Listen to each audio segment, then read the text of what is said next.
ang sabi, dito ko na lang sasabihin sa inyo, wala na kasi akong social media eh. Ginorgor na yung account ko eh. Yun lang. But anyway, babalik na lang ako. So, sa inyo na muna. Nung nandun yung Meta, di ba? Nandun yung dalawang opisyal ng Meta. Oo nga. Yung isa pa ulit-ulit na sinasabi, Comelec. So alam ko na, ang nagpagorgor sa akin ng Comelec, si George Garcia yan. Now, ikaw George, makinig ka. May pinangako ako kay Lisa. Yan. Kay Lisa Marcos. At dadalhin ko yan sa huling antugan ko for as long as hindi ibabayulit ni Lisa Marcos. Isa doon, yung Facebook account ko. Pag tinanggal ni Lisa Marcos yung Facebook account ko, ilalabas ko yung manipulasyon sa Korte Suprema. Dahil tinanggal mo, ilalabas ko yun. I'll give you 3 days. Pag hindi mo pinalik ng 3 araw, by Friday, ilalabas ko yung affidavit ko tungkol kay Lisa Marcos. Sa Pandaraya, Pandaraya sa Korte Suprema. George Garcia, 3 araw until Friday. Pag hindi mo binalik yan, ang Facebook account ko, susulatin ko na actually ngayong gabi ang affidavit ko. I-release ko yan by Friday at the close of business hours alas 5 ng hapon. Pag hindi nabalik ang account ko, ikaw mayayari kay Lisa Marcos. Attorney, kamakailan po ay may mga natagpo ang parapernalya sa Davao. Ano po masasabi niyo po sa mga parapernalya na nasa isang bahay lamang? Sa Comelec po yun. Alam nyo, pag dinala yung parapiranya ng eleksyon sa bahay, ang papasok sa isipan ko, yung 65 Picos machine na nandun sa bahay ng Smartmatic Technician sa Antipolo noong 2010, natandaan ninyo? Yes, sir. Doon sa bahay niya, yung 65 Picos machines yun. Na pagdating ng nag-inspeksyon, mainit pa ang mga makina, ibig sabihin ginamit. Katapusan na the next day na to ng eleksyon ha. So, yun ang pumapasok sa isipan ko. Hindi mo na ako nagsasalita tungkol sa ating darating na halalan kasi inaantay ko tong hearing na to. Ready ako. Actually, sabi ko nga sa inyo, pag-upo ko, ang katapat ko si Rex Laudianco, yung director ng spokesperson ng Comelec. Nilatag ko kaagad ang 6 na USP ko. Sigurado ako. Bakit 6? Isa sa 2010, isa sa 2013, isa sa 2016, isa sa 2019. Hinati-hati ko. Kasi kung sakaling tanungin ako, pero hindi matapos, yung year lang na yun. Ayaw kong ipakita yung iba. Kasi makikita nila, mababantayan nila. So hinati-hati ko yung eleksyon. Plus may 2 akong master. Kasi nangyari na yan sa akin dito sa Santo Tomas. Nagbigay ako ng speech. Pagbibigay ako ng speech, ang katapat ko, ang Mandarayang PPCRB. Nung binigay ko yung USB, pagbalik, walang laman ng USB mo, binura pala nila. So, wala noon, nagdadala ako ng extra. So, 6. Nilatag ko sa harap ko. Pinakita ko kay Director Laudianco, yung spokesperson, handang-handa ako sa'yo. Tapos may dala pa akong 2 staff na pitpit yung mga dokumento. Kung pinagsalita nila ako tungkol sa halalan, ayari si Comelec. Goodbye, rest in peace. Sir! Ano yung George? Yes. George Garcia, ito. Hindi ako tulad ni Atty. Respicio na kaya-kaya mong kakasukasuhan. Subukan mo lang. Subukan mo lang, George Garcia. Basta doon sa hearing na to, I'm very grateful na sinupina ako, pumunta ako doon ko nalaman ang gumorgor sa Facebook ko, ikaw George Garcia. Kasi yung isang mita doon, palaging Comelec eh. So alam ko sila ang nakipag-usap doon na tanggalin mo yan. Basta ito lang George, 3 days until Friday at the close of business on alas 5. Pag hindi mo yan pinalik ang account ko, ilalabas ko yung affidavit ko tungkol sa pagmanipula sa Korte Suprema. Executive Secretary Bersamin, tawagan mo na si George. Naku, patay tayo dito. Ayaw mo mangyari. Sir, Pag sinabi ko, gagawin ko yan. Yes. Knowing attorney?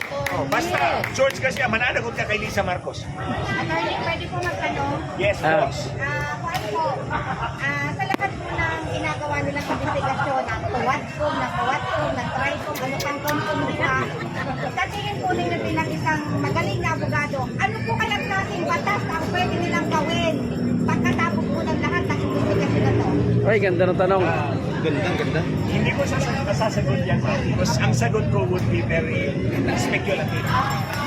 hayaan na muna natin. Baka makopya, attorney. Hayaan na muna natin na Baka makopya. gumawa ng batas yung ating mga mambabatas. At least, ibigay natin yan sa kanila. Kasi trabaho nila yan eh. So, hayaan natin silang gumawa ng batas. Kung hindi tayo nauuyon sa gusto natin, pwede naman i-question sa Korte Suprema. Exactly. Pwede din naman nilang baguhin. Oo. So, I don't want to... Ito mga congressman na to, hindi ko naman ito kalaban eh. Mga kasama ko to eh. Oh, in fact, mga mababait to eh. Mababait to sa akin. Si Joyce Garcia lang problema. Pati itong Comelec. Attorney, paano kayang nangyayari doon sa Davao? Eh, 2 dump truck po yung machine na nakalagay lang po doon sa isang lugar na walang security, walang pulis, walang umilik, walang or ano. Ano Yun na kayang nga, mangyayari yun na nga, doon? ma'am. Hindi lang ilan, Yun na 2 nga, truck ma'am. po yun eh. Ang nangyari noong 2010, nangyayari na naman ngayon. Kaya nga sinasabi ko, itong dayaan ni Comelec, it is as sure as the sun rises tomorrow in the east and sets in the evening in the west. That is east, nandun ang west. Oh. So, sigurado ang daya ni George Garcia. Kaya nga eh, sinuspindi yung account ko for 180 days. That is before the election and after the election para hindi talaga ako makapagsalita sa inyo. Kaya katawag, George, kaya putang ina mo talaga.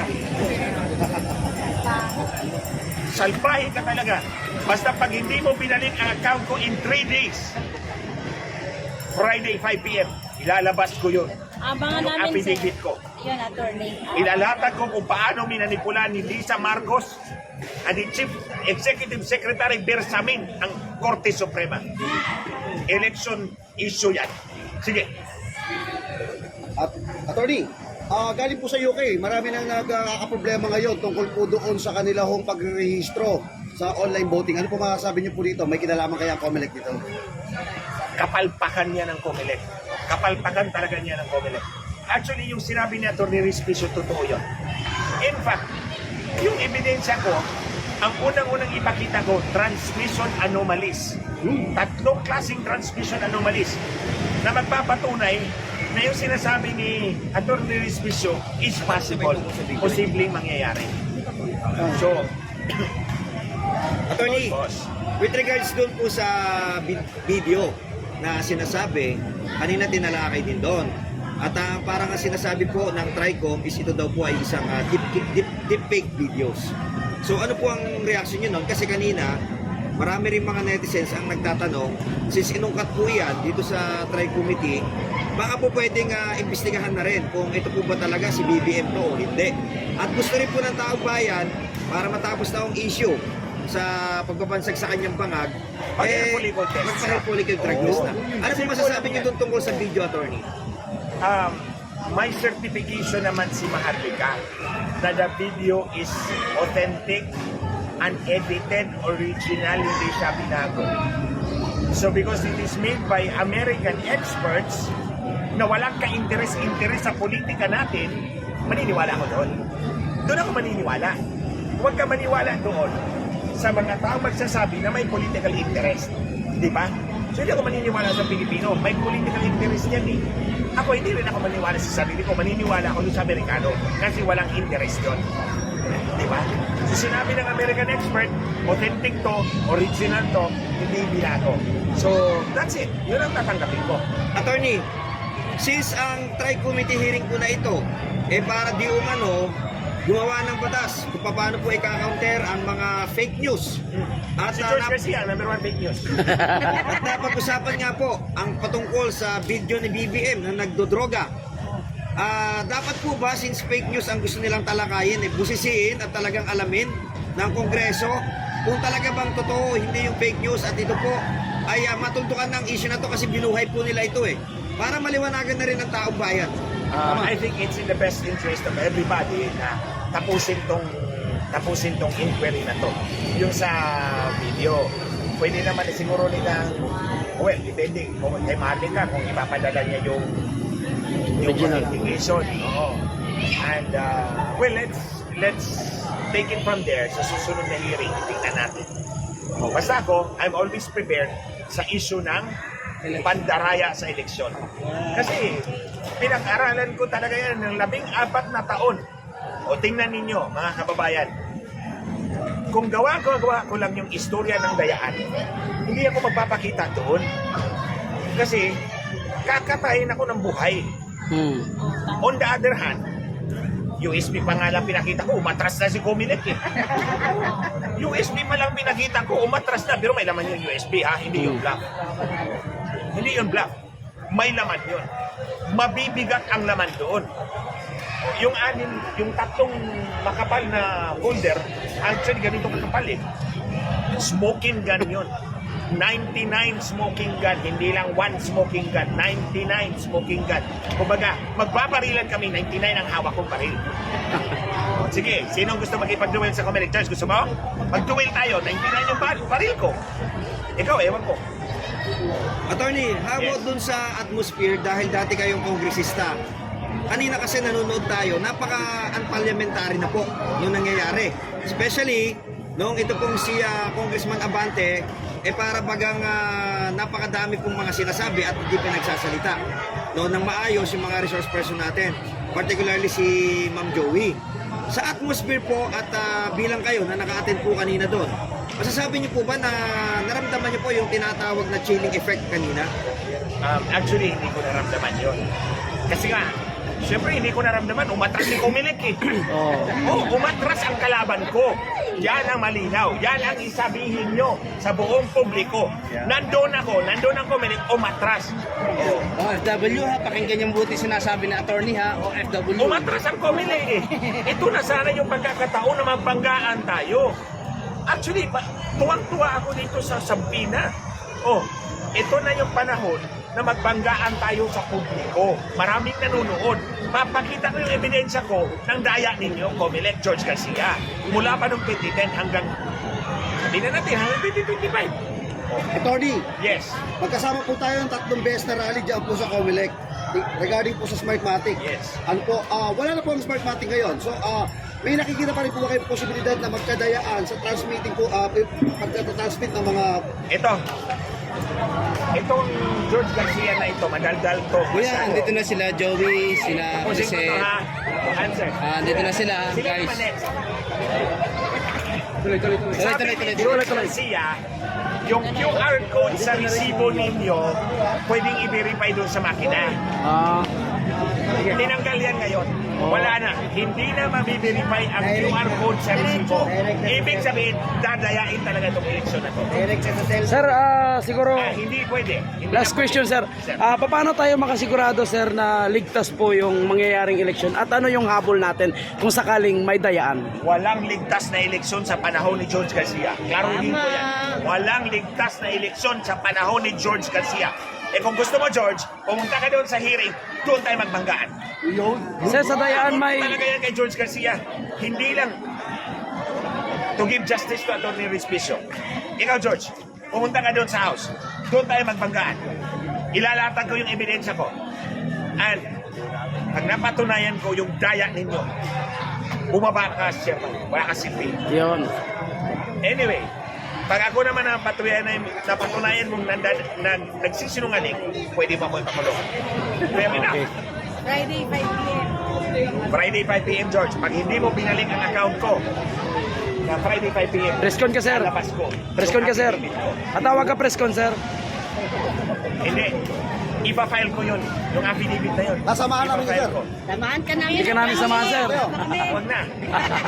Kasi hindi ko ipa-file dito. Ipapadala ko sa Amerika. Ipapadala ko sa Amerika para doon ibulgar. Hindi ako pupunta doon. Ipapadala, email lang naman yan eh. I-scan ko ng i-email ko lang. Basta George, sasampalin ka ni Lydia Marcos na dahil. Kung ayaw mong sampalin, ibalik mo yung account ko. Ibalik mo na yan, George Garcia. Banat natin Elizabeth. Isang banat ulit. Ay, gusto ko nga ganyan eh. Ito banat mo eh, Lisa. Nasaan ka ba ngayon? Yun! Isa pa! Lisa, nasaan ka ngayon? The biggest proof na wala siya rito, nung nag-meeting si Exec, yung Defense Secretary ng Amerika nandito, wala siya doon. Wala nga. So, tanong ko, nasaan si Lisa Marcos? Proof of life. Proof of life. Hindi yung picture-picture, kailangan buhay. Buhay. Buhay na Lives. kumakaway. kasi yun ang itatanong ko kay Lisa Marcos. Okay, Salamat, sige. sir. Salamat, sir. Guys, maraming salamat. Nasaan pa sila? Nasaan na sila, Chewy?